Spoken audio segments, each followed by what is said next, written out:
ശാരീരികമായിട്ടുള്ള രീതിയിലാണ് പോകുന്നത്. ഒന്ന് രണ്ടാമത്തെ കാര്യം നിങ്ങൾ ഈ സ്വർണ്ണമാല ഈ പത്രാത്തിന് നിങ്ങൾ എത്തി നടക്കും. പക്ഷേ നിങ്ങളുടെ പത്രാത്തിനൊക്കെ വലിയ ബുദ്ധിമുട്ടാണ്. തലശ്ശേരിയിൽ നിന്ന് ഇതേ വണ്ടിക്ക് ഇതിന് മുന്നിട്ട് പോയ വണ്ടിക്ക് തലശ്ശേരി ഇന്നലെ കയറിയ വണ്ടി കോപ്പറേറ്റീവ് ഹോസ്പിറ്റൽ നേഴ്സിന്റെ അമ്മയാണ്. അവരുടെ കഴുത്തിലെ മാല പിടിച്ച് കഴുത്ത് മുറിഞ്ഞു. ബാക്കി 8 പവന്റെ മാലയാ, 3 പവനെ കിട്ടിയിട്ടും ബാക്കി കള്ളനെടുത്തുകൊണ്ട്. അതുകൊണ്ട് നിങ്ങൾ പത്രാത്തിനും കാര്യങ്ങളൊക്കെ ഇട്ടോ, പക്ഷെ മൊബൈൽ പോയാലും കൂടെ നിങ്ങൾക്ക് കിട്ടും. ബാക്കി സ്വർണ്ണമാല പോയാൽ നിങ്ങൾക്ക് കിട്ടാൻ വളരെയേറെ ബുദ്ധിമുട്ടാണ്. ഒരു കാരണവശാലും കിട്ടില്ല. എന്തിനാ നിങ്ങൾ വീട്ടിൽ നിന്നോ അല്ലെ വേറെ എവിടുന്നോ ഷോ കാണിച്ചോ, റെയിൽവേ സ്റ്റേഷന് വേണ്ട. അത് നിങ്ങൾ മാല പൊട്ടിക്കുന്ന മാത്രമല്ല, നിങ്ങൾക്ക് ശാരീരികമായിട്ടുള്ള ഈ ബുദ്ധിമുട്ട് കൂടെ ഉണ്ടാകും. കഴുത്ത് മുറിഞ്ഞാൽ നിങ്ങൾക്കറിയാം, ഈ നേർത്ത് കട്ടൊക്കെ ആക്കിയാൽ വലിയ ബുദ്ധിമുട്ടാണ്. ആ അറ്റാക്കൊക്കെ കഴിഞ്ഞ ഒരു മേടാണ്. ഇന്നലെ ഇപ്പോൾ ഇത് പൊള്ളാച്ചിയിലുണ്ട് ഇപ്പോൾ.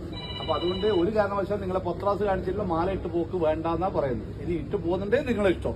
വന്ന് പരാതി കൊടുത്തേ നമുക്കൊന്നും ആക്ഷൻ എടുക്കാൻ പറ്റില്ല. ഈ നിങ്ങൾക്ക് യാത്രയിൽ ഉപകരിക്കേണ്ട പല കാര്യങ്ങളും റെയിൽവേ ചെയ്തിട്ടുണ്ട്. നിങ്ങൾക്ക് എന്തെങ്കിലും ഒരു ആവശ്യം ഉണ്ടെങ്കിൽ തന്നെ ഇമ്മീഡിയറ്റ് 139 എന്ന് പറഞ്ഞ ടോൾ ഫ്രീ നമ്പർ ഉണ്ട്. കേൾക്കുന്നില്ല ലേഡീസ്? ഇപ്പൊ സ്ത്രീകൾക്കെതിരെയുള്ള പരാതികളൊക്കെ കുറെ കൂടിക്കൂടി വരികയാണ്. നഗ്നത പ്രദർശിപ്പിക്കല്, ഫോട്ടോ എടുക്കല്. കഴിഞ്ഞ ആഴ്ച മലബാർ എക്സ്പ്രസിൽ 70 വയസ്സുള്ള ഒരു അമ്മമ്മേനാണ് ഒരു സ്കൂൾ മാഷ് പീഡിപ്പിച്ചത്. ഇവിടെ വെച്ച് തലശ്ശേരി കണ്ടുവന്ന ഒരു ലേഡി പുറത്തെടുത്തിട്ട് അതിനെ അടിക്കുമ്പോഴാണ് നമ്മൾ പിടിച്ചിരിക്കുന്നത്. അപ്പോ അതുകൊണ്ട് പ്രത്യേകം പറയുന്നത്, ഇങ്ങനെ എന്തെങ്കിലും ഒരു സംഭവം ഉണ്ടെങ്കിൽ നിങ്ങൾ വിളിക്കേണ്ട നമ്പറാണ്. ലേഡീസ് പ്രത്യേകം ശ്രദ്ധിക്കുക. ആർക്കെങ്കിലും ഈ കൂടിയിരുന്നോട്ടർക്ക് അറിയാം നമ്പർ അറിയാവാ? ടോൾ ഫ്രീ നമ്പർ ആർക്കും അറിയാവാ? വളരെ മോശം തോന്നുന്നത് 130. നമ്മൾ ദിവസവും തലശ്ശേരിന്നോ എല്ലാ സ്റ്റേഷനും ക്ലാസ് എടുത്ത് വെച്ചാൽ വിടുന്ന എല്ലാവരും. 139 എന്ന ടോൾ ഫ്രീ നമ്പറാണ്. ഡൽഹി 139, ഡൽഹിയിലായാലും രാജസ്ഥാനിലും യു പിയിലായാലും ചെന്നൈയിലായാലും തലശ്ശേരിയായാലും മംഗലാപുരത്തായാലും ബാംഗ്ലൂരായാലും എവിടുന്നും ഫ്രീ നമ്പറാണ്. നിങ്ങൾക്ക് ഫ്രീ ആയിട്ട് വിളിക്കുക. എമർജൻസി ആയിട്ട് നമ്മൾ അടുത്ത സ്റ്റേഷനിലേക്ക് എത്തും. പക്ഷേ എങ്കിൽ അനാവശ്യമായിട്ട് എന്റെ ഷൂ പോയി, എന്റെ പഴയ ഡ്രസ്സ് പോയി എന്നിട്ട് ഒരു കാരണവശാലും വിളിക്കാൻ പാടില്ല. പല കുടുംബരും ഇപ്പൊ അങ്ങനെയാണ് പ്രവണതയുള്ളത്. അങ്ങനെ വിളിക്കുന്നുണ്ട്. അങ്ങനെ വിളിച്ചു കഴിഞ്ഞാൽ എന്താ പ്രശ്നം ചോദിച്ചാൽ നിങ്ങൾക്ക് 3ാമത്തെ പ്രാവശ്യം നമ്പർ ബ്ലോക്കായി പോകും. പിന്നെ 4ാമത്തെ പ്രാവശ്യം നിങ്ങൾ ഉച്ചവരോ ഉടവരോ പോകുമ്പോൾ നിങ്ങൾക്ക് നെഞ്ചുവേദനയോ ഏതെങ്കിലും അത്യാവശ്യ കാര്യങ്ങൾ എന്തെങ്കിലും അനുഭവപ്പെട്ടാൽ നിങ്ങൾക്ക് വിളിച്ചാൽ കിട്ടില്ല. അങ്ങനെയുള്ള അനുഭവങ്ങൾ യാത്രക്കാർക്കുണ്ട്. അതുകൊണ്ട് റെയിൽവേ ചെയ്യുന്ന നല്ല നല്ല കാര്യങ്ങളൊക്കെ വളരെ നല്ല രീതിയിൽ ഉപയോഗിക്കുക. ഇപ്പം തന്നെ ഇത്രയും കൂടിയിരുന്ന ആളുടെ വണ്ടി വരുന്ന വണ്ടിയുടെ തല കാണുമ്പോൾ തന്നെ നേരെ അങ്ങേ ഭാഗത്ത് പോകും. നമുക്കൊരു പേപ്പറും 10 മിനിറ്റ് പോകും. നിങ്ങൾ മനസ്സിലാക്കിക്കോ.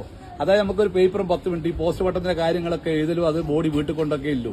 വീട്ടിലും കൂടി നമ്മൾ കൊണ്ടുപോയില്ല. അതിലും ബാക്കി ഹോസ്പിറ്റലിൽ അധികം കൊണ്ടുപോകും. അതുകൊണ്ട് അങ്ങനെയുള്ള മരണം നിങ്ങളെ മക്കളെയും നിങ്ങൾ ക്ഷണിച്ചു വരുത്തണ്ട. തിരിച്ചറിയാൻ പറ്റാത്ത ആർക്കും കാണുന്നുണ്ടെങ്കിൽ ഞാൻ മൊബൈലിൽ കാണിച്ചു തരാം. വളരെ വളരെ ദയനീയമായ സംഭവങ്ങളാണ് ഈ അടുത്ത കാലത്ത് നടന്നുകൊണ്ടിരിക്കുന്നത്. നിങ്ങൾക്ക് ഒറ്റയ്ക്ക് ലേഡീസിനെ യാത്രയാക്കാൻ പലരും പറയും റെയിൽവേയിൽ മക്കളെ ഒറ്റയ്ക്ക് യാത്രയാക്കാൻ പറ്റൂല, അല്ലെങ്കിൽ പേടിയ ഇപ്പൊ ഒരു പേടിക്കേണ്ട ഒരു ആവശ്യമില്ല. നമ്മൾ നിങ്ങളെ പിന്തുടരുന്നുണ്ട്.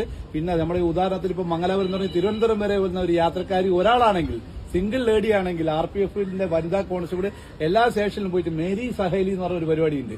നിങ്ങളെ വന്നിട്ട് എന്തോ പ്രശ്നമുണ്ടോ തിരുവനന്തപുരം എത്തുന്നവരെ നിങ്ങളോട് ചോദിക്കും. ഇങ്ങനെയുള്ള കുറെ നല്ല നല്ല കാര്യങ്ങളൊക്കെ ഉണ്ട്. അതൊക്കെ നിങ്ങൾ ഓർത്തു വെക്കുക. ഒരു